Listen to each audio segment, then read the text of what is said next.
두 분의 발제를 통해서 국내 이 네트워킹을 어떻게 할지, 그리고 우리가 향후에 사이트 운영하는 데만 이렇게 몰두하지 말고 조금 더 시야를 넓혀서 또 글로벌 차원에서도 우리가 네트워킹을 생각을 해보자. 거기에는 또 이탈리아의 사례도 있었죠. 이태리. 우리 전 세계의 인류의 어젠다인 기후변화하고 관련해서 우리의 활동이 또 어떤 기여를 할 수 있을지 하는 것도 위상도 한번 살펴보자 하는 그런 좋은 말씀들이 있었습니다. 그러면 우선 제가 이 자장 쭉 사회를 쭉 보는 것보다도 우리 국내 네트워킹을 발제한, 그리고 또 글로벌 네트워킹에 대한 의견을 구한 김갑권 처장께서 좀 토론을 좀 주제를 해서 향후 최소한도 국내 네트워킹 어떻게 좀 했으면 좋겠다 하는 의견들을 좀 들어봤으면 좋겠습니다. 그러면은 김갑권 처장님께서 토론자들을 소개하시고 토론을 진행해 주시기 바랍니다. 예, 예. 뭐 그냥 쉬지 않고 진행을 하겠습니다. 그래서 말씀 초반에 드린 대로 가능하면 비디오를 좀 더 켜주시고 약 1시간 정도 토론 및 그 전체 토론 정리를 할 텐데 좀 집중을 해주셨으면 감사드리겠습니다. 저희가 이제 이 경기도 에코뮤즘의 네트워크를 어떻게 구축할 거냐, 이제 이 주제로 사실은 경기도 에코뮤즘의 대표 주자들을 다 논찬자로 이렇게 섭외해서 모셨습니다. 그래서 아마 오늘 두 가지 국내 네트워크 또 글로벌 네트워크 이 문제에 대해서 아주 중요한 코멘트와 어떤 의미들을 얘기해 주실 걸로 기대를 하고 있고요. 먼저 그냥 소개 없이 우리 동네봄 김순영 대표님 첫 번째 논찬 부탁드리겠습니다. 안녕하세요. 동네봄의 김순영입니다. 잘 들리시나요? 예. 네. 솔직히는 이런 질문을 먼저 갖고 지금 자장에 앉은 게 아니고 날짜도 까먹고 요즘에 한참 바쁘거든요. 네, 진짜 날짜도 까먹고 시간도 까먹고 와라 하니까 네 그러고 이제 오긴 왔는데 다행히도 2020년 여름에 이것에 대해서 고민을 해본 적이 있어요. 왜 고민을 해봤냐면 동네봄이 아시는 것처럼 여행사인데 동네봄이 제일 좋아하는 사업 중에 하나가 에코뮤지엄이거든요. 그래서 에코뮤지엄이라는 어려운 단어를 쓸 때 이것을 학자들이나 행정가들의 언어가 아닌 시민들의 언어로 어떻게 바꿀까 고민하는 끝에 지붕 없는 박물관이라는 단어가 튀어나왔고, 그러면은 이제 헤리티지라고 표현을 하시지만 유산이나 주민이나 이런 몇 가지의 꼭지점을 또 두고 봤을 때 우리는 도대체 무슨 행위를 할 것이냐 라는 고민을 했을 때 지금을 기록하다라는 단어가 튀어나와서 지붕 없는 박물관 지금을 기록하다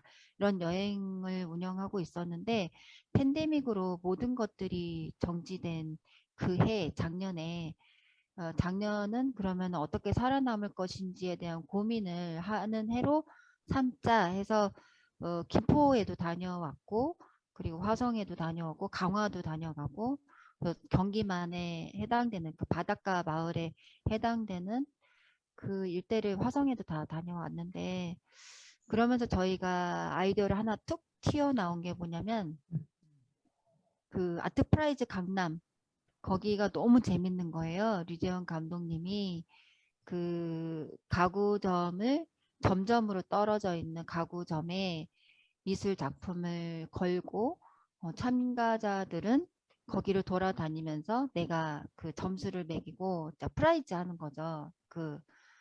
그래서 그런 방식으로 아까 에코프라이즈 한번 해보자. 에코프라이즈 경기. 이런 식으로 저희는 여행사니까 그 다 연결해서 그 동두천에 어떤 작품이 있으면 그 작품 있다고 공고하고 각 지역의 예술 작품과 어디가 에코뮤지엄 거점 공간인지를 두고 그거를 프라이즈 하는 형태로 여행 상품을 구성을 해보면 어떨까. 또 작년에 그 연부 소금밭에 돌아오다 딴내난 연부의 하루 이런 컨셉으로 비대면 키트를 배송을 해서 저희가 살아남은 적이 있어요. 그래서 이 사업하는 선배들이 2021년까지도 이 팬데믹은 갈 거다. 그러니 비대면으로 살아남을 수 있는 방법을 강구해라. 이렇게 계속 조언을 주시더라고요. 그래서 이 아이디어를 도서관에 가다가 황순주 그 국장님인가요? 이제는 국장님께 전화를 했는데 저 이런 거 하고 싶어요. 그랬더니 가만히 들으시더니 저희랑 같이 하시죠? 그래서 그럼 가을쯤에 뭔가 저희가 하게 되나요? 그런데 뜬금없이 소금길 대장정 그러시더니 저희가 이제 기술력이 없으니까 그 IT에 대한 기술력이 없으니까 다른 타 업체랑 소금길 대장정에 그 떨어져 있는 거를 연결 코스를 해갖고 하시더라고요. 그래서 배신당했다. 그러고 이제 넘어간 적이 있는데 지금이라도 사람들이 그 장소를 가보고 예. 왜냐하면 회자되고 기억되지 않으면 사라지는 게 그 에코뮤지엄이라고 생각하거든요. 여기서 죄송해요. 아무리 좋은 얘기가 나와도 시민들이 모르면 살아남지 못한다. 이게 제 생각이기 때문에 억지로라도 여행 상품을 구성하든 뭐 체험학습 워크북을 만들어내든 아니면 진짜 인스타 인증샷을 찍어내서 이벤트성으로 사람들을 강제로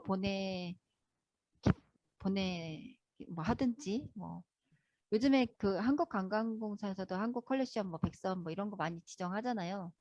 어쨌든 사람을 보내자는 게 제 생각이고 그래서 심각하게 에코프라이즈가 너무 따라한 것 같으니까 이름을 뭐라고 지을까 막 진짜 심각하게 고민한 적이 있는데 그러면은 에코뮤지엄이라는 단어도 모르는 사람들한테 일반인들에게 에코프라이즈라고 얘기를 한들 그 사람들이 알아들을까 막 고민하다가 그냥 이탈리아에서 됐다고 하니까 그 사람들의 언어로 에코뮤제 해갖고 있어 보이게 이렇게 해보면 어떨까 아마 이런 상상을 해본 적이 있습니다.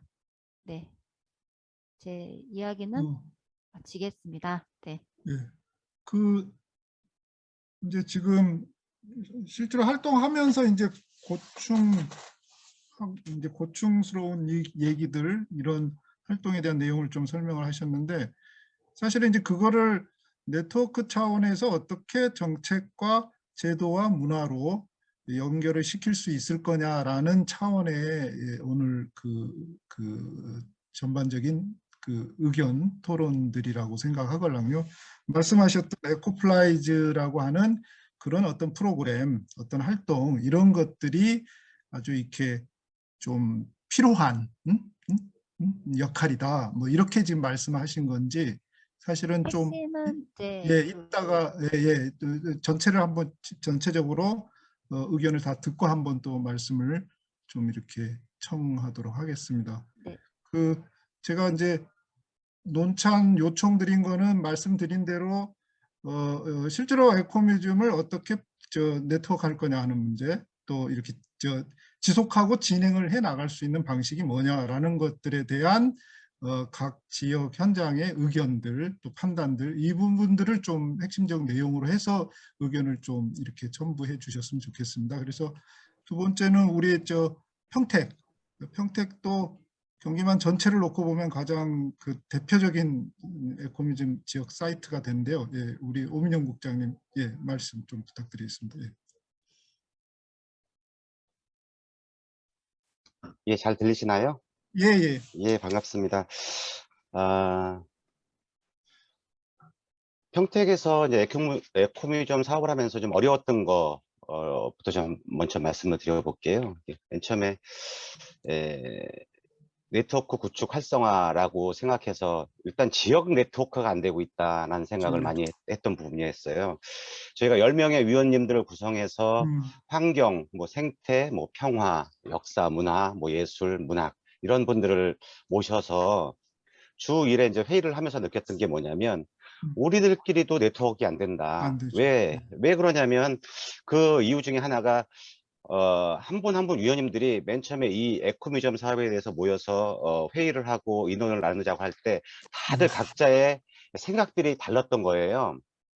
환경 하시는 분은 이 에코미점을 통해서 어떤 환경 사업을 내가 할 수 있을까? 예술 하시는 분들은 에코미점 사업을 해서 어떻게 내가 이 예술 활성화를 시킬 수 있을까?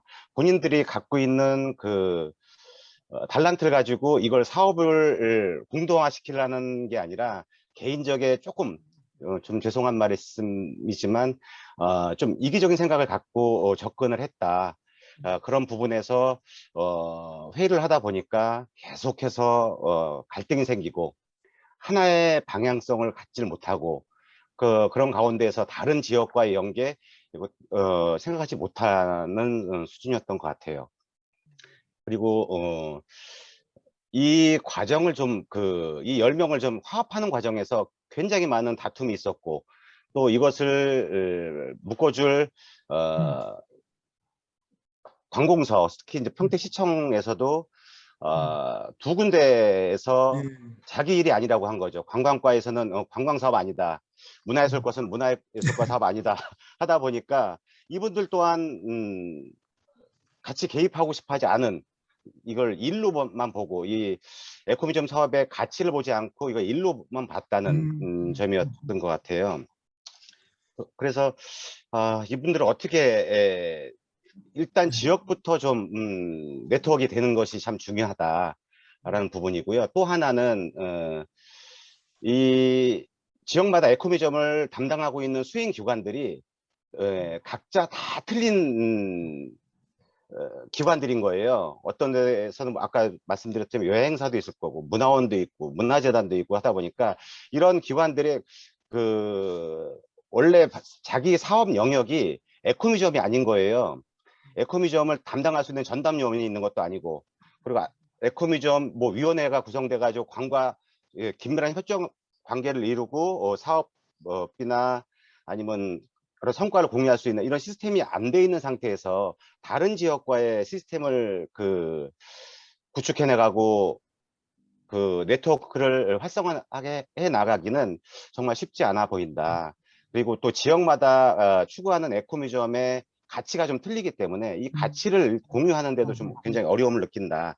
그렇게 생각을 했는데 제가 좀 찾아보니까 안산시 같은 경우는 에코미점 육성 및 지원에 관한 조례를 2월 달에 작년에 벌써 만들어서 만들었습니다. 운영을 하고 있더라고요. 이걸 보면은 여러 가지 굉장히 잘 돼 있어요. 잘 돼 있고 7조 같은 경우는 위원회 설치에 대한 게 나와요. 위원회가 설치가 돼서 만약에 이대로 된다면 시장은 에코미점 위원회를 설치해서 간사도 두고 시행 계획도 연구해야 되고 활성화 및 지원에 관한 사항도 연구해야 되고 여러 가지 연구하면서 이 에코미점을 관 차원에서 시 차원에서 지금 지원을 하고 있는 거잖아요. 이런 식으로 좀 에코미점 네트워크 활성화에 대해서는 전적으로 전담 요원이 필요해서 그 전담 요원이 우리 지역 에코미점을 연구하고 그리고 다른 지역의 선진 사례를 교류할 수 있는 이런 시스템이 만들어지지 않으면 계속해서 이 네트워크 활성화나 네트워크 구축이 어렵다고 봐지거든요. 좀 될 수 있으면 경기부단 재단 차원에서 좀 시에다가 도를 통해서 시에 좀 공고를 하고 이런 조례가 제정될 수 있도록 해주고 했으면 좋겠다 하는 생각을 좀 많이 합니다. 이상입니다. 예, 감사합니다. 아주 이렇게 핵심적인 문제 제기를 해주셨는데 앞서 우리 김순영 대표님께서는 시흥의 에코미즘 연구의 성공 사례 그거를 좀 이따가 나중에 좀 말씀해 주시고 우리 사실은 평택에서 시흥처럼 에코미즘 연구회를 구성하는데 너무 어려움이 많았어요. 우리 평택 분들은 대단히 이렇게 독특하신 분들이거든요. 그러니까 개성이 아주 만점인 분들이 많으셔가지고 오민영 국장님은 되게 힘들어하셨는데 그런 성공 사례를 시흥은 상당히 연구회의 모임으로서는 상당히 성공했거든요. 사례가 있었던 거고 그 다음에 우리 이따가 아마 김포에서는 아까 제가 말씀드렸던 에코뮤지엄 기본 계획을 작년부터 수립을 하고 있어요. 사실은 전국의 우리 경기도 지역의 에코뮤지엄 단체 중에서 지역 중에서 김포는 기본 조례를 지금 수립하고 있고 그다음에 그래서 그 내용도 좀 포함해서 우리 이따가 우리 어디죠 박정현 팀장님 좀 말씀해 주시면 좋겠고 그다음에 안산은 말씀하신 대로 작년에 준비해서 올해 에코뮤지엄 조례를 제정을 했어요. 제정을 했고 근데 이제 조례만 제정하고 기본 조례를 만든다던거나 조직을 만드는 부분은 지금 좀 미진한 상태 그렇게 되어 있습니다. 그래서 그런 상황들이 진행돼 있다는 걸 말씀드리고 바로 우리 김포 문화재단의 그 박정현 팀장님 말씀 좀 부탁드리겠습니다. 그 제가 설명했던 그것도 좀 포함을 해서 네, 안녕하십니까. 김포문화재단 아트센터 팀장 박정현입니다.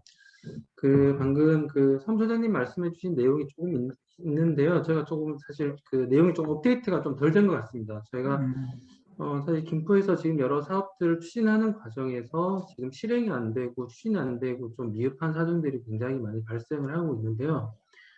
그에 관해서 조금 어려운 문제들 또는 아까 지금 오늘 내용이 그 네트워크 구축에 대한 방안이기 때문에 거기 관해서 의견을 좀 말씀드리고자 합니다.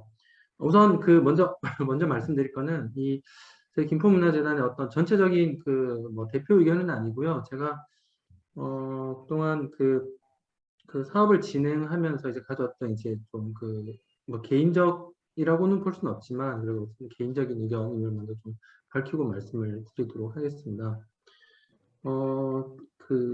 지금 앞서 평택문화원에서도 먼저 말씀을 해주셨는데 아까 네트워크를 계속 우리가 어떻게 구축할 것인가에 대한 문제에서 지역 단위에서 또는 권역 단위에서 또는 광역 단위에서 네트워크의 구축에 대한 문제인 거잖아요. 그랬을 때 지역에서 네트워크 구성 주체가 어떻게 되어야 하는가에 대해서 굉장히 요즘 많은 생각과 좀 고민들이 있는 시점인 것 같습니다. 결론적으로 말씀드리면 이제 저는 기초 단위에 있는 문화재단에서 일을 하고 있기 때문에 말씀을 드리면 지역에서 네트워크의 구성 주체는 문화재단이 주관을 한다 아니면 우산처럼 포괄을 한다 아니면 그런 역할에서 구성한다는 것은 굉장히 어려운 일이다 하는 것. 그렇기 때문에 문화재단의 역할은 지역의 구성 단위가 10이 있다고 하면 그러니까 1로서 역할을 해야지 5, 6 역할을 또 하면서 추진하기 굉장히 어렵지 않을까 하는 그런 생각들이 요즘 많이 좀 사업을 진행하면서 이제 겪고 있는 현장에서 어려움이고요. 그런 부분 왜 그런 생각을 하냐면 사실 광역 단위 재단에서는 어떤 정책적인 사업들을 지원을 통해서 이제 꼭 추진을 해야 하는 여러 가지 또 방향과 지향을 가지고 있고 또 직접 사용하는 부분도 있겠지만 그게 사실 지역으로 더 내려오면은 지역에 있는 문화재단은 실행 조직으로서의 성격이 굉장히 강해지는 상황입니다. 그래서 그러니까 지원과 실행의 어떤 사이가 있다라고 하면은 실행 조직으로 가려는 습성과 가려는 지향이 굉장히 강해지고 있기 때문에 실제 저희가 에코뮤지엄의 어떤 그런 여러 가지 보이지 않는 일들, 그러니까 보이지 않는 일이잖아요. 그러니까 하지 않아야 되는 일이 아니라 보이지 않는 일들을 해내기에는 기초 단위에서 굉장히 쉬운 일은 아니다라는 생각을 요즘 많이 하고 있고요.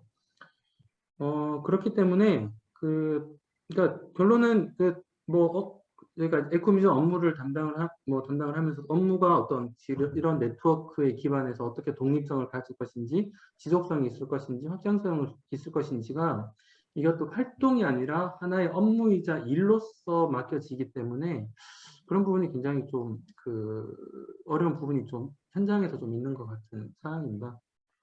그래서 아까 처음에 그래서 차장님이 말씀해 주신 내용 중에 광역 단위에서 조례가 구성이 되고 만약 에코미션 뭐 센터라든지 여러 지원 체계가 만들어진다면 그런 체계 하에서 체계하에서. 번역별로 직접 구성을 하는 방법 그리고 그 속에서 각 지역의 어떤 그 문화재단들이 하나로서 그러니까 뭐 큰 역할 뭐 어떤 뭐 주관이나 그런 역할이 아니라 주체 하나로서 들어가서 역할을 하는 방법 그런 방식에 대해서 앞으로 조금 더 고민이 있어야 되지 않을까 그런 생각들을 요즘에 조금 하고 있는 상황입니다.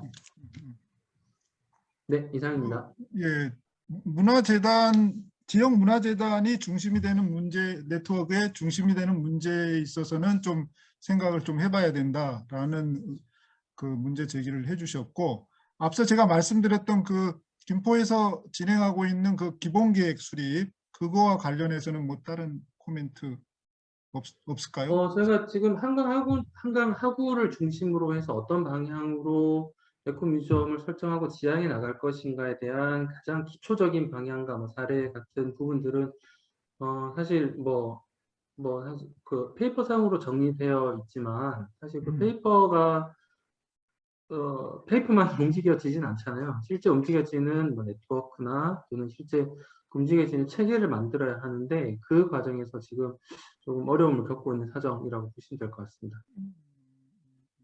알겠습니다.